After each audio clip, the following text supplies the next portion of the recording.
Di na kinahanglan mag-headset pa aron duyugan og musika ang imong pagbiyahe sakay sa bus ilabi na kun makadungog ka ning grupo sa mga choir. Tara Joyride Music Takapuso kauban si Mark Reggie Abelia. Napakaraming guro dito sa amin, ngunit bakit tila walang natira?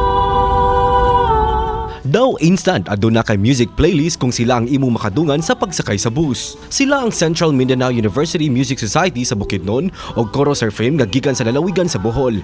Gikan ang duha ka mga grupo sa choir sa usa ka outreach program kabahin sa International Choral Festival sa Dumaguete City. Usa sa ilang mga giawit ang kanta ni rapper ug songwriter Glock Knight. Sulit bakit parang puno na ang prutas ay pitas na huugas ng batas parang inamang nabigas lumalakas na ulan ngunit ang payong ay butas lumalakas. Sigon ni Doren Gersaya, CMU Choir Director, nga gipaagi nila sa usa ka awit ang pagsabwag og social awareness o cultural diversity.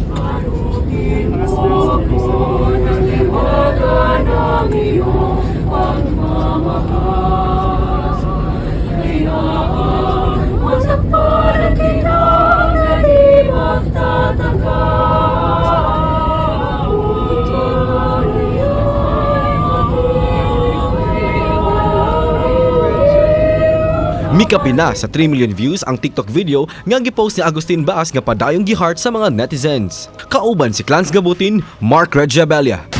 GMA Regional TV Live.